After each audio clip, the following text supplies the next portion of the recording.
Parliament ఎన్నికల సందర్భంగా ఎన్నికల ప్రచారం రేపటితో ముగుస్తుంది. ప్రచారం ముగుస్తుంది కానీ కేంద్ర ప్రభుత్వము అదేవిధంగా ఎన్నికల కమిషన్ వారు సరైనటువంటి నిర్ణయం చేయకపోవడం వల్ల సోషల్ మీడియాలో, పత్రికల ద్వారా, ఫోన్ల ద్వారా, వాట్సాప్ల ద్వారా, ఫేస్బుక్ ద్వారా అనేక పద్ధతుల ద్వారా ప్రచారం కొనసాగుతుంది. కానీ అధికారికంగా ప్రచారం ముగుస్తుంది కానీ ఆ తర్వాతనే మొదలవుతుంది ఈ యొక్క ఎన్నికల ప్రచారం.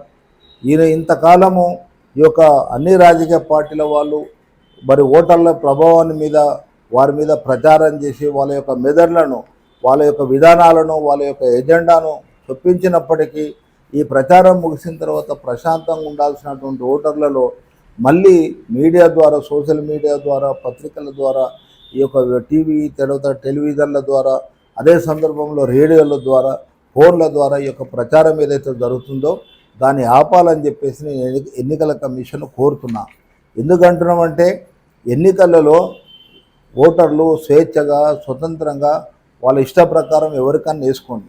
కానీ ఇప్పటిదాకా ఈ యొక్క ప్రచారం పేరుతోటి వాళ్ళలో అనేక రకమైన గందరగోళమైన వాగ్దానాలను, తప్పుడు వాగ్దానాలను, లేకపోతే అమలు చేయనటువంటి ఏవైతే విధానాలను పెట్టి ఈరోజు వారి గందరగోళం సృష్టించిందో, ఈ ఉన్నటువంటి ప్రచారం ముగిసిన తర్వాత వారు ఎవరు కూడా ఓటర్ ఇంటికి పోయి స్లిప్పులు ఇవ్వడం కానీ, డబ్బులు ఇవ్వడం కానీ, అనేక రకమైన ప్రబోధకు గురి కాకుండా ఎన్నికల కమిషన్ తగిన చర్యలు తీసుకుంటే ఈ ఎన్నికలు సజావుగా జరుగుతాయి.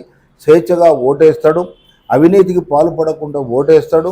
ఆ విధంగా ఎన్నికల కమిషన్ కృషి చేయాలని చెప్పేసి ఈ సందర్భంగా నేను కోరుతున్నా. ఎందుకంటే ఎన్నికలు అన్నది ఒక స్వేచ్ఛగా, స్వతంత్రంగా ఓటు వేసుకోవాలి. తనకి ఇష్టం వచ్చినటువంటి నాయకుని ఎన్నుకోవచ్చు.